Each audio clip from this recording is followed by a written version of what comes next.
Stand aside, Denji. There's a new chainsaw man in town, and that is Blaze. I'll pick Blaze over Denji any day. Yeah, episode 4 of Perish in Frost Arknights. Pretty decent episode. I feel like most of this beginning half of the episode really did feel like not the greatest produced battle sequence of invading this place. There was a bit of this kind of twisted atmosphere that was created by Mephisto, but other than that, really most of the juicy stuff is at the later part of it. Because yes, this whole beginning part is pretty much them retaking the headquarters. I really did wonder if the headquarters was going to fall.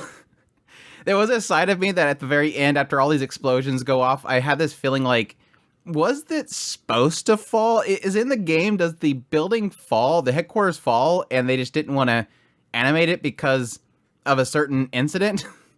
I mean, yes, this is Japan that's producing this, and they don't have to abide by what's happening in the West with, 9/11 and everything, but still, I mean, they have had certain things censored in anime just to kind of pay respects for America.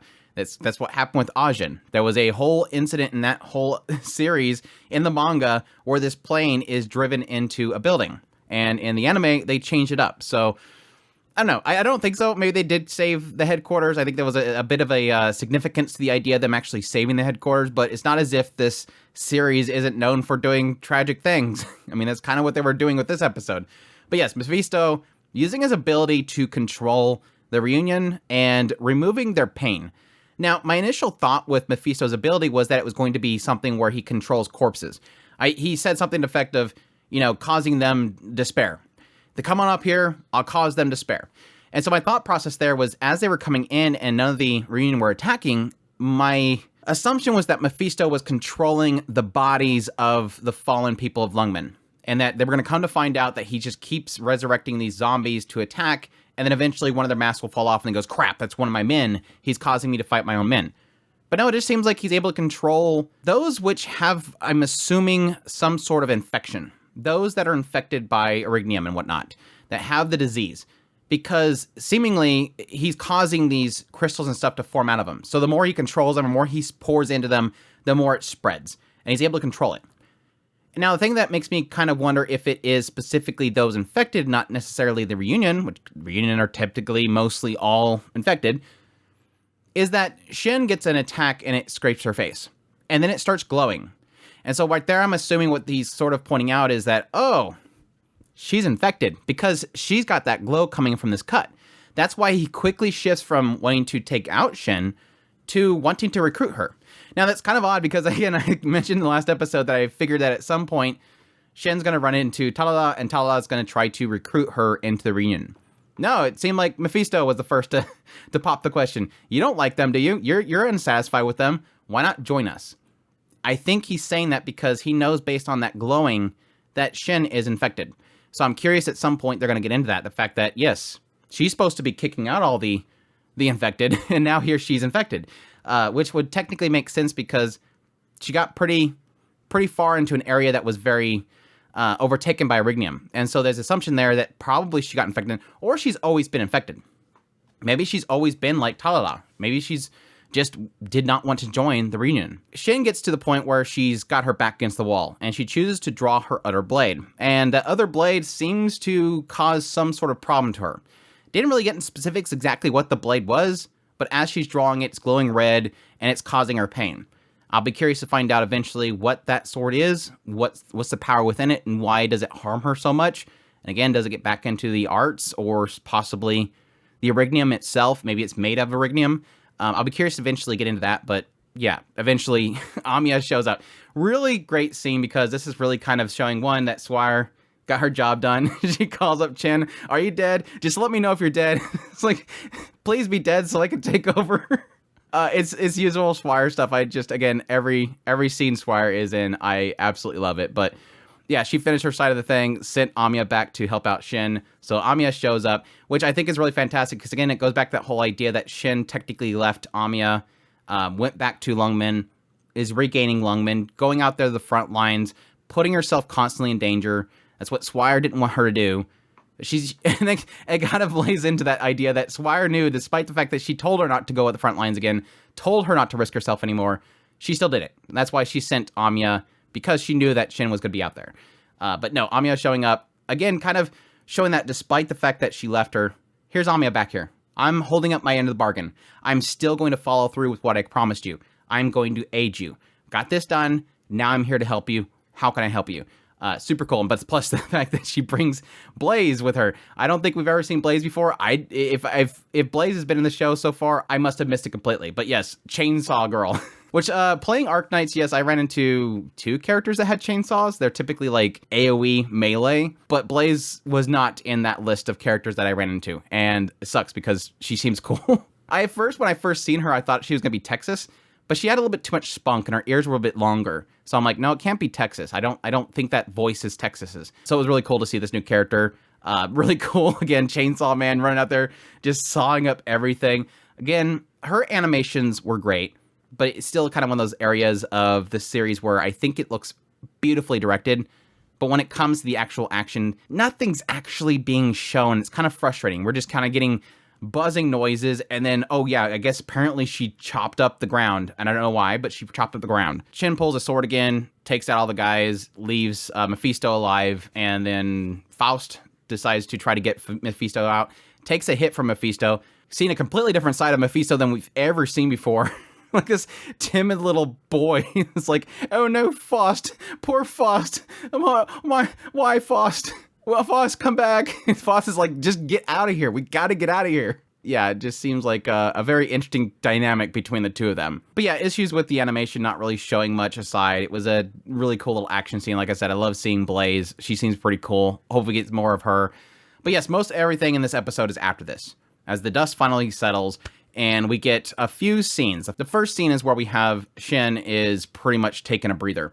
She just walks out in this one area. Here comes Hoshigumi. Hoshigumi's fine. She's reunited with her. Swire comes showing up with her usual, I need a promotion. Where's my achievements for all the work I did? I did a great job, didn't I? But what's interesting is this entire time, as this nice little kind of reunion with all these characters, and it's given a really good sense that the three of them have sort of a bond. I was really half expecting us to get some sort of flashback with the three of them. Like they feel like good friends from back in the training days or something like that. But yeah, kind of just reiterating all those little promises. You know, you're gonna get me a burger, and Hoshigumi's fine, and they're, you know, Swire's cracking jokes at Chin. But the entire time, Chin's not responding. And even Swire even looks to Hoshigumi at some point like, what's the deal? Like, what's going on with her? Like, she's not responding like she usually does. I'm throwing these quips at her, and she's not responding at all. She's not fighting back. What's going on here? It really does feel like this has affected her somehow. This whole ordeal has affected her. And I think a lot of that has to do with, you know, her running out to the front lines, getting at her worst, her life being at risk, people telling her not to put her life at risk, Amiya showing up, helping her, saving her life, and then when the dust settles, it's kind of like that realization point of, yeah, I'm pushing too hard. I'm pushing really hard, and I don't want to lose this. I don't want to lose this life. I don't want to lose people around me. And so I think there's like a realization point in here.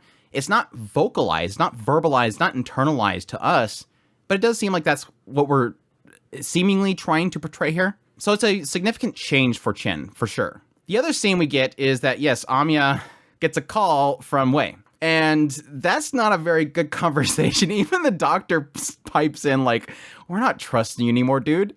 But yes, Wei finally wanting to talk to Amiya like, yeah, sorry about before. I didn't think I could trust you, but dang, you came through for us. Thank you so much. You guys are great. Can't wait for you to help us with that counter attack. It's like the entire time like, dude, you didn't give us any information that we needed. You weren't helping us that much, and now you want us to help you. I think Amiya's in that position right now where it's like, yeah, they used us, but we had to do this. Like, there is a sense here that we were pawns for Wei, but at the same time, we chose this. Like, we chose this destiny. We chose that this was what we need to do in order to get the job done. There's people that need our help. And so Amiya seemingly does kind of shrug it off a little bit, which I do appreciate. Doctors, yeah, of course, like, screw you. We're not talking to you. We're not trusting you anymore. Blaze is over here like, yeah, whatever. But in the middle, Amiya's like, you know, look, Swire helped us. We got what we needed to get done. We learned some new things. We need to be here no matter what. They allowed us to be in here. There is a little bit of a give and take happening. And I think Amiya's kind of that nice center for the whole situation. But what kind of comes out of this conversation is the big drop at the end, which is Wei first talking to Chin, telling Chin, hey, look, got to get them out of here. You need to take care of the situation today. That's the interesting thing. I'm curious why one day. What's going to happen in a day if they don't get this handled? Is there something coming? Is this a threat of some sort? Maybe they want to handle it before Ursus sees what's going on and tries to take over. Or possibly do they see a catastrophe coming?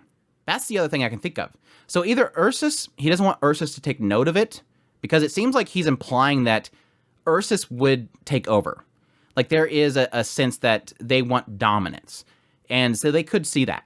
But additionally, he could see that there's a catastrophe coming and they can't get things moved or get the situation corrected with Reunion there. So I'll be curious what comes of that.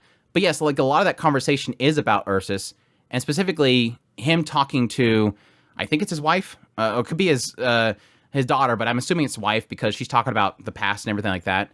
But apparently at some point, he's talked big about a situation. Like, this is a big situation.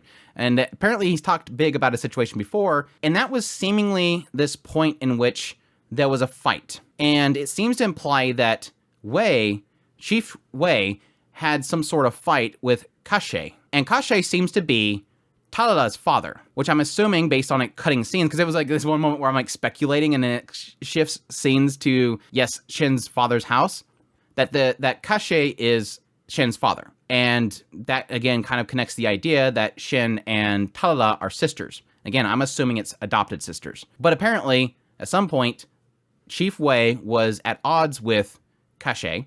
They mentioned the idea that it would have been a Duke of Kashe.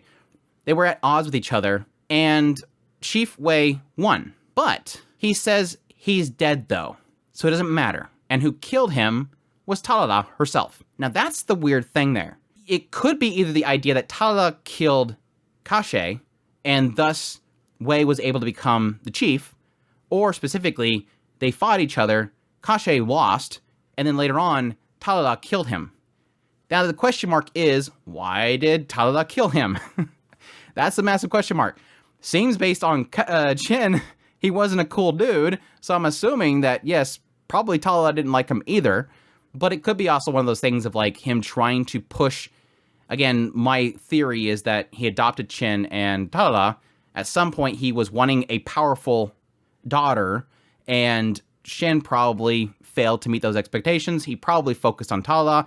At some point, Talala got too strong, and probably her power killed him. Or again, she probably hated him. There's a possibility that Shin's father was trying to take over the area because maybe he was somebody that was leaning towards the reunion. Like, he wanted to support the reunion. Maybe he wanted to take over Lungmen as a part of the reunion. That would explain why Talala, presumably, that is closer to him. I mean, even Fumizuki is saying, you know, poor Tal. Like Tal is that poor girl that he's dead. It kind of implies this idea that Talala was close to him. And it could be in a thing where, yes, she, following in his footsteps, wants to take over Lungmen. One, to kill Wei because Wei beat her father, or two, because her father wanted to take over Lungmen for the reunion, and now she's following in his footsteps. There's multiple opportunities here, multiple possibilities here in direction that it can go. But again, my big curiosity here is why one day? And again, I think that's because he seems to understand that Ursus, even though they're trying to get a hold of Ursus right now because they're trying to find out if they can aid them. It could be a thing that they're trying to get in contact with Ursus in order to get their attention elsewhere. While we get things figured out, don't let them know what we're doing. It specifies they were trying to get in hold of a Chairman Wit or something like that. So maybe Chairman Wit is a part of Ursus, and maybe it's somebody they can communicate to. So very, very interesting later part of this episode. Like I said, most of the intriguing stuff was at that later part. Most of the beginning stuff is just kind of, again, Chainsaw Girl. just mostly Chainsaw Girl. Anya being super cute and showing up and protecting Chin, which is fantastic. Some fun little snippets from Swire that I absolutely love, but pretty solid first half. Second half is, again, where all the juicy stuff is, and I'm really curious where it goes from here, but yeah. Anyways, that's my thoughts on episode 4 of Arknights Perish in Frost. Hope you guys enjoyed this video. As always, if you did, make sure that like button down below, comment. Let me know what you thought of the episode. Additionally, if you're new to the channel, make sure that subscribe button, get my content, and news, reviews, first impressions, top list. If it's anime, it's pretty much here. Additionally, if you want to support the channel more, I have Patreon link, tips link, super thanks, membership button down below. Greatly appreciate everybody it does, and y'all take care.